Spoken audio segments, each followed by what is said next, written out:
qu'il est. C'est-à-dire qu'il est comme eux. Il est comme nous.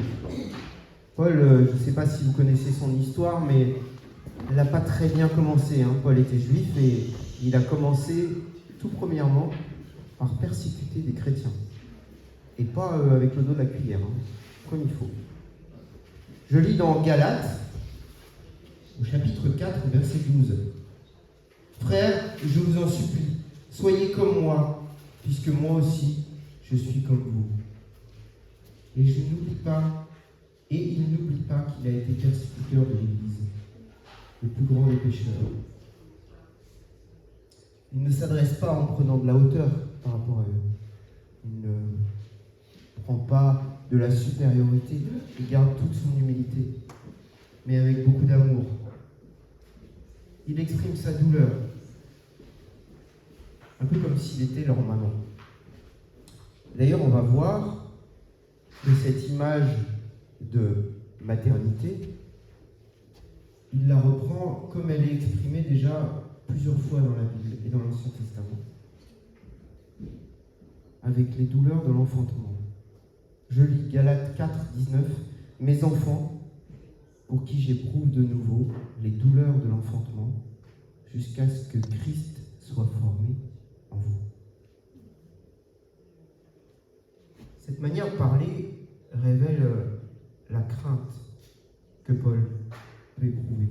Il est justifié parce que les Galates sont guidés par une pensée qui est un petit peu fausse. Ils sont non pas guidés par la foi, mais ils sont guidés par des personnes qui les séduisent à se détourner de la vérité. Des faux docteurs sont à l'œuvre en pays de Galate. L'habilité à rendre l'erreur séduisante. C'est le propre du langage du diable, parler autrement que Dieu pour détourner l'homme de la voie droite et de le faire fuir le terrain de la foi. La séduction est d'autant plus dangereuse qu'elle est au plus proche de la vérité. Les mots peuvent être les mêmes, mais ils conduisent à s'éloigner de la piété véritable. C'est dans Éphésiens 4, 14. Au lieu de manifester de la jalousie ou même de se mettre en colère, Paul exprime sa peine. Il exprime même sa douleur. Il exprime comme le ferait une mère qui laisse parler son cœur. Il ne trouve pas d'autres mots. Les Galates sont présentés ici comme ses enfants, parce que Paul a travaillé, a œuvré pour leur naissance spirituelle. Et du coup, ils ont appris aux yeux de Paul. Leur renaissance a une valeur pour les yeux de Paul. Ce souvenir s'estompe avec le temps. Quand il y a une nouvelle naissance, on ne sait jamais vraiment comment va se passer un accouchement. Moi, j'en ai pas vécu personnellement. J'ai assisté aux accouchements de mes enfants, enfin à la naissance de mes enfants, pardon. Mais certaines femmes peuvent dire je ne savais pas que ça faisait aussi mal, même après le 4e. Une naissance est un événement extraordinaire, mais il n'occulte pas la douleur. Il n'occulte pas les douleurs de l'enfantement. Du même qu'au niveau spirituel, on l'a lu, Thierry nous l'a lu ce matin dans le psaume 33, il y a un arrachement. L'arrachement au feu, l'arrachement de ce que Dieu désire nous enlever, de ce mal, de ce péché, ce qui est exprimé aussi dans Jude, chapitre 1, verset 23. Quand on veut enlever une âme, on ne le fait pas dans la douleur. Forcément, on se brûle un petit peu. S'arracher soi-même, eh bien oui, c'est douloureux. Une femme d'origine juive a témoigné de sa conversion. Elle avait le sentiment de renier 20 siècles d'histoire. Paul lui-même était juif. Paul lui-même a vécu cette vie. C'était son héritage. Mais il a accepté de suivre Jésus. Il a accepté d'en être arraché. Cette conversion a amené beaucoup de juifs ensuite à suivre ses enseignements et à suivre Jésus.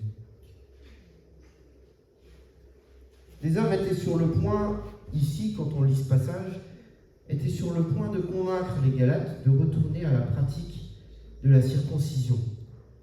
Alors, qu'est-ce que ça veut dire ? Ça veut dire qu'ils cherchaient plutôt à suivre la loi plutôt qu'à écouter leur foi en Jésus. Ils rendent à nouveau esclavage de la loi. Ils faisaient revenir sur ce pourquoi Christ était mort. Retourner à la loi, c'est être séparé de Christ. Être déchu de la grâce que Dieu nous fait en nous ouvrant les yeux et le cœur.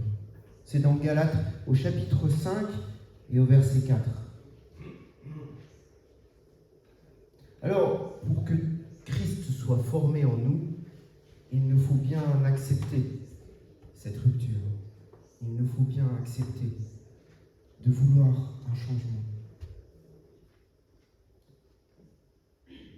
En Philippiens, au chapitre 3, au verset 7, il est écrit « Ces choses qui étaient pour moi des gains, je les ai regardées comme une perte à cause de Christ. » Mais nous sommes des hommes, et le retour en arrière est bien possible. Après avoir été lavés de nos impuretés, de nouveau, nous nous salissons. Car il nous est bien difficile de souffrir à nouveau les douleurs de l'enfantement.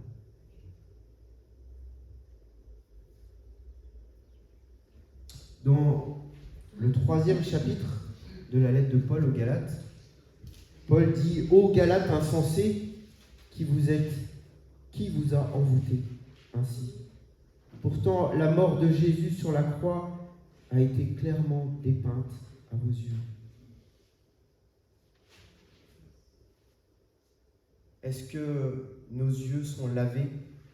Est-ce que nous avons vraiment cette volonté d'avancer avec le Seigneur? Paul n'était pas indemne de ce combat, mais il rappelle ce à quoi nous sommes appelés.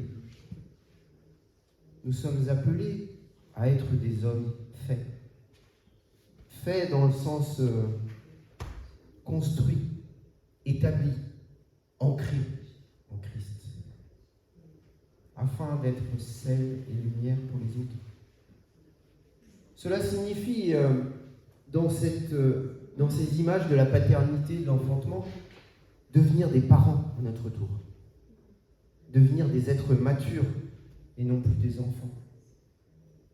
Et c'est là le beau cycle de la vie.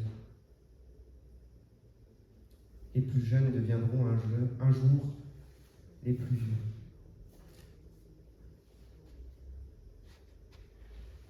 Alors nous devons accepter ce que Dieu veut que nous soyons.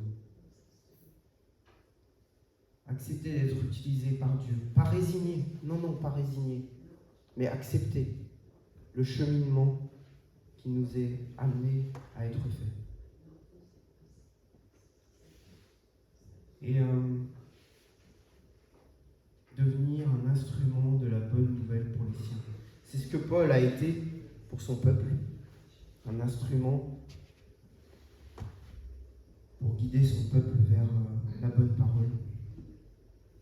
Et nous savons à quel prix Christ a payé pour nous enfanter à la vie.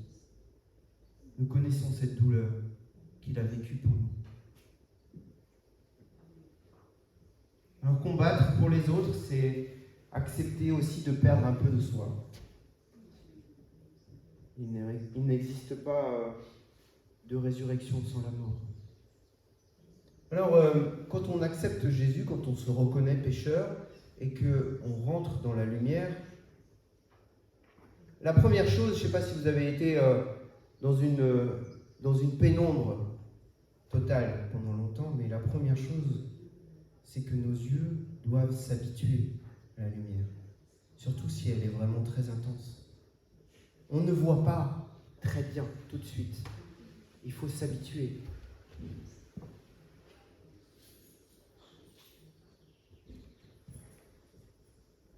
Romains 8, verset 9.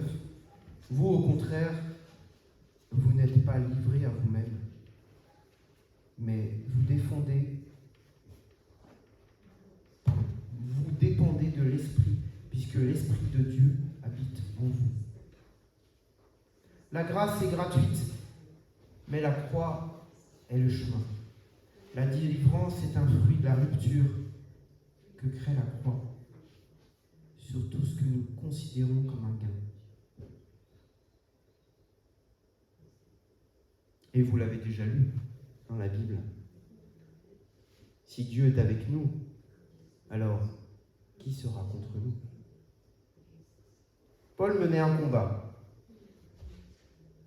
Il menait un combat pour les Galates, pour les Colossiens, pour les Éphésiens, pour toutes ces lettres qu'il a données en encouragement, pour qu'il voie ses frères et sœurs, pour qu'il nous voie croître en Christ. Et c'est là le but de Dieu. Il doit être notre but. Romains 8, 29, en effet, ceux que Dieu a connus d'avance, il les a aussi destinés d'avance à devenir conformes à l'image de son Fils, afin que celui-ci soit l'aîné de nombreux frères et sœurs. Voyez encore, il y a cette notion de ressembler à l'image de Christ, et puis il y a cette notion de fratrie, de notion de Jésus est notre aîné qui va nous aider à comprendre les choses, à grandir, à croître. Cette maturité ne s'acquiert pas seule. On l'a vu aussi, Thierry nous a montré une diapo au début du culte. Aujourd'hui, nous avons un pasteur. Amen. Nous avons longtemps prié pour le cheminement de cette Église. Dans Éphésiens 4, il est expliqué que c'est lui qui a donné des pasteurs, des enseignants, des bergers, qui convient à chaque partie de s'édifier lui-même dans l'amour. Et c'est tous ensemble que nous parviendrons à cela. C'est une chose biblique d'avoir des ministères.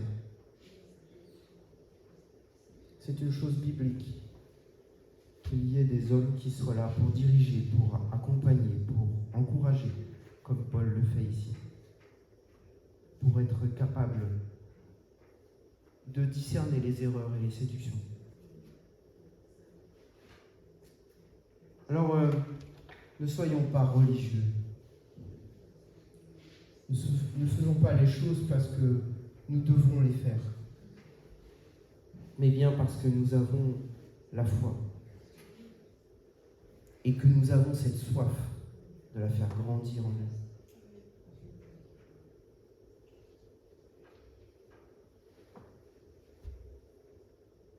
Le Père a réussi lorsque son Fils parvient à se passer de lui, quand il est capable de faire les choses par lui-même, avec discernement, avec sagesse même, après avec l'âge. Ne soyons pas comme des boulimiques qui mangent pour 4 mais qui ne gardent rien. Ne soyons pas insensés. Nous nous fermons à ce qui va donner la vie et conditionner la croissance. Mangez. Celui qui mange vivra. Celui qui boit n'aura plus jamais soif.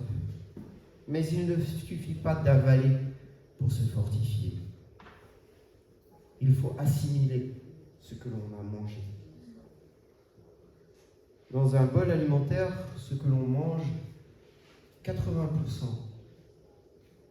de ce que l'on a avalé sert au fonctionnement de notre corps, sert à mécanisme d'assimilation, au mécanisme de digestion.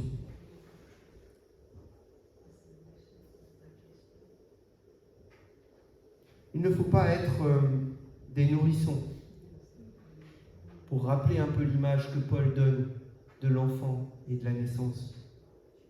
Ce nourrisson qui ne boit pas vraiment le lait, qui tète seulement pour le plaisir. Quoi de plus normal que l'enfant ne grossisse pas et qu'il ne gagne pas en maturité. En Jean, au chapitre 6, au verset 53, « Si vous ne mangez pas la chair du Fils de l'homme, si vous ne buvez pas son sang, vous n'avez pas la vie en vous-même. » Voilà bien un appel. Une invitation à nous approprier l'œuvre de Christ, comme Jésus nous l'explique. Cela signifie recevoir par la foi.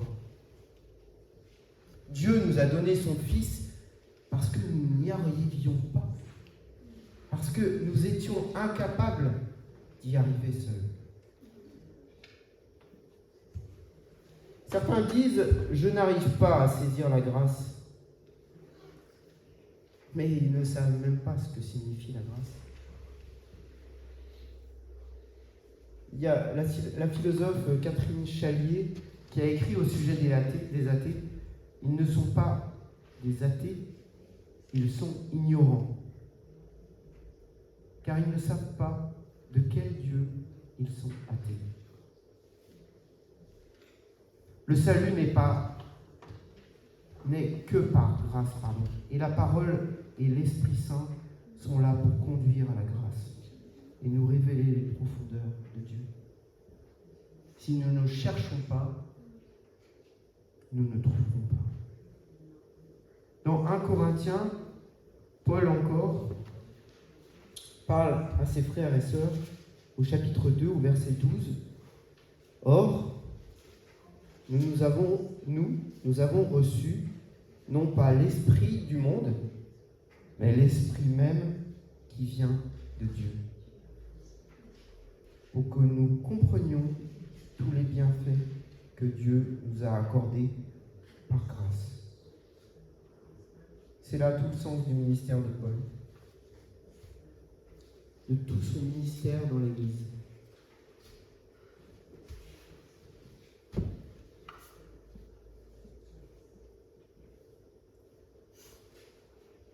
L'Église, c'est ce que nous formons ensemble. C'est ce que chacun de vous apporte aux autres. Et cette Église a ce pouvoir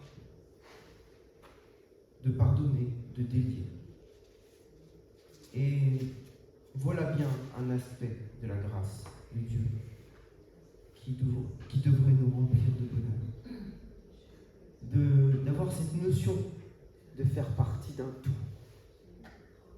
Je ne sais pas si vous avez eu l'occasion d'aller dans une église quand vous voyagez, quand vous êtes en vacances, mais quel bonheur de pouvoir retrouver des frères et sœurs, de se sentir comme chez soi, un peu partout.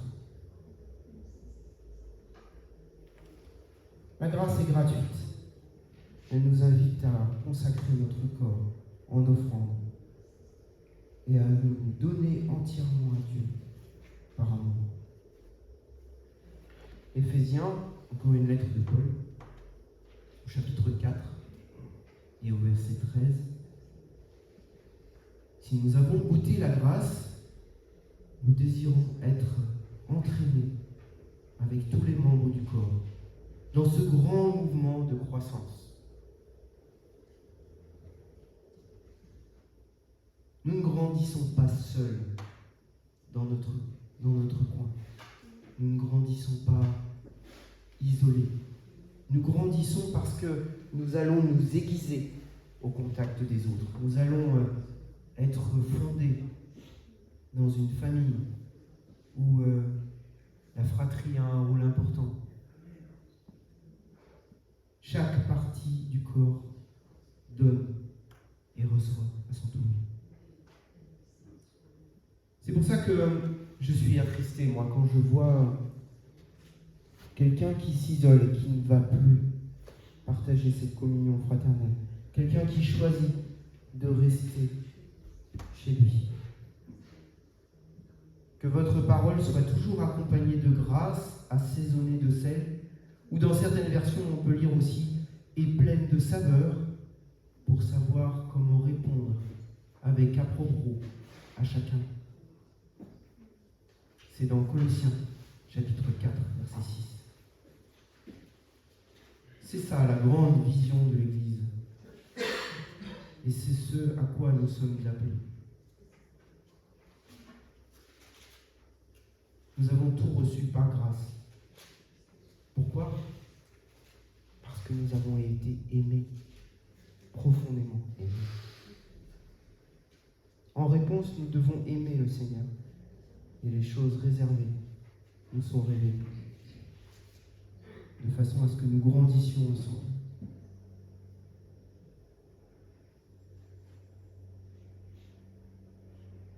Ô Galates insensés que vous êtes, Paul encourage, Paul conseille, Paul dirige, Paul partage avec sagesse la parole. Il nous montre des images. Il nous montre cette image de la souffrance dans l'enfantement, de devenir progressivement comme Christ à son image, jusqu'à ce que Christ soit formé en nous. Il nous montre l'image de la confiance en Dieu, de cheminer, de vouloir, de porter du fruit, de se nourrir. Il nous montre l'image de la croissance qui nous appartient. Et c'est à nous de vouloir dominer sur nos désirs. Et puis cette image très belle de vouloir diffuser ce qu'on a reçu, de vouloir le partager, de, à notre tour, devenir parents.